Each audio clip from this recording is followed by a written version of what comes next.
Like it seemed like you had to kind of white knuckle your way to the finish in that one. But what, just getting to the finish, getting the win is all people are going to remember in the end. How did you feel like this one developed for you tonight?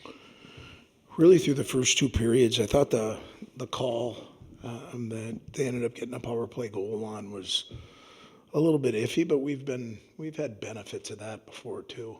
You got to find a way to get it done, and we didn't, and they got one, and then literally they kind of pinned our ears back there in the third period. You know, when we had a tough time getting back on track. You know, I thought Deering, Bots, Kooks, Tyson, Dick, that group, I thought they played real well for us, and we needed them to.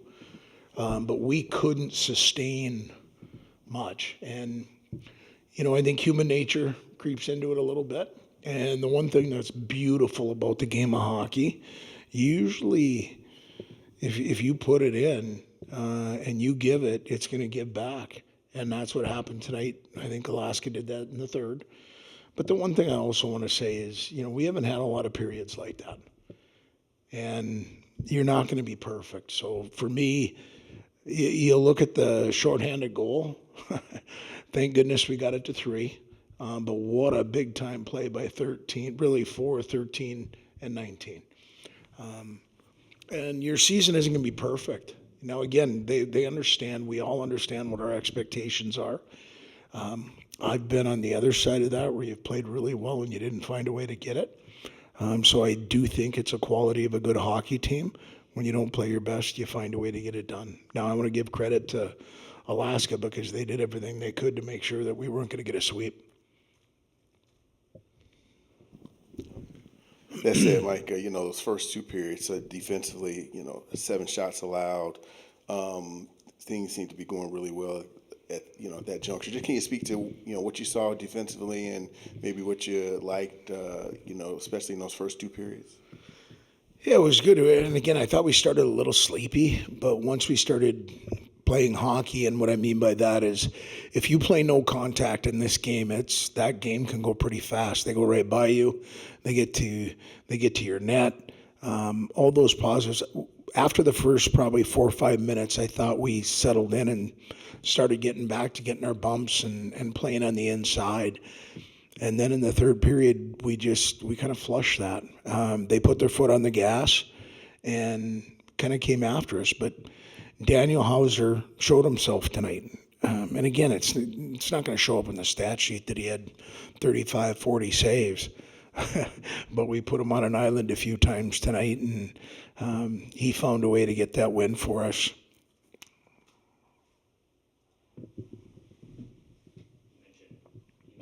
Night, Quinn could have had a couple of them, and he gets a couple of them tonight. Is there any difference there besides an inch or two on one of those shots?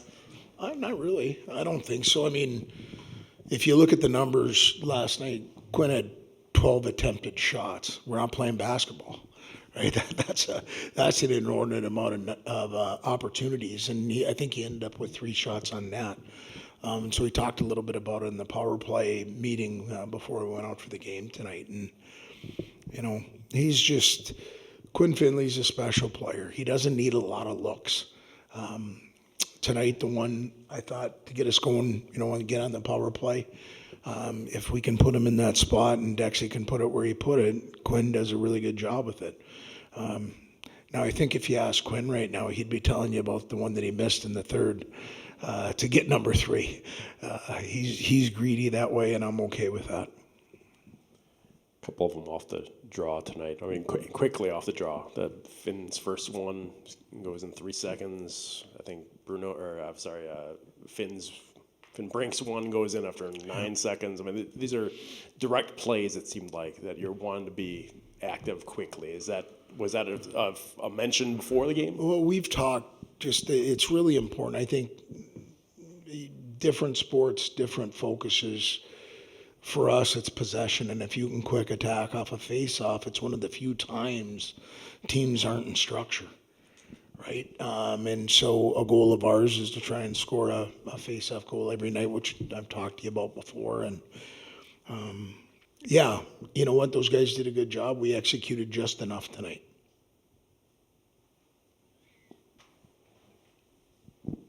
Pretty wicked hit Bruno took in the first. Anything you can share on that? Look, and it looked like he was standing in the tunnel for a while, so it made it look like he wanted to come back. I don't know what you can tell me about that.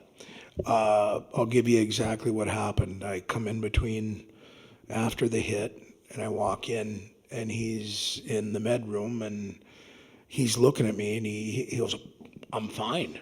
And I turned to the doc and said, "Where are we at?" And he kind of gave it not a chance. And so Bruno was upset with me, but not as upset as he was with the doc about him not going back in the game. But, you know, Bruno didn't get to see what we saw. And I hope right now, and I mean this, I hope the young man for Anchorage is fine, because he got up and he was still a little bit shaky. That was a scary moment. You could have heard a pin drop on our bench or in the building at that time, and then he finally started to come around. But he was upset. I think we need him to have a good night and a good Sunday. Hopefully he'll be on protocol in a hurry. But right now, he's in a really good mindset, other than being a little chapped at a doctor and his coach for not letting him go back out, because he definitely wanted to go back out and play.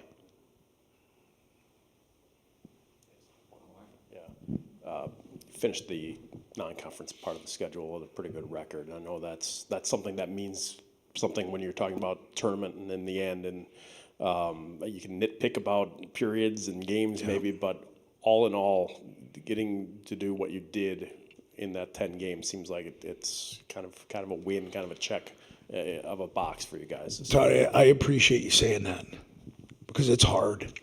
So I do. The guys appreciate it, because, you know, college hockey, as I've said before, it's hard to win hockey games. And, you know, you've got a team that's across from you that's trying to do the same thing. And so for us to be able to close the book on that and close it the way that we did as far as a win, I'm not going to say exactly how, but just to close a win and find a way to not get out of here without getting bit at home is really important for us. Now, you know, I told the guys, take care of each other tonight, you know, get some rest on Sunday, and now start climbing the mountain again. You know, and that's what's going to happen in the Big Ten, because that's just the way it is when you're playing in this league. So we're excited about Monday coming, but we're going to enjoy tonight and tomorrow and make sure that we're focused at getting better on Monday.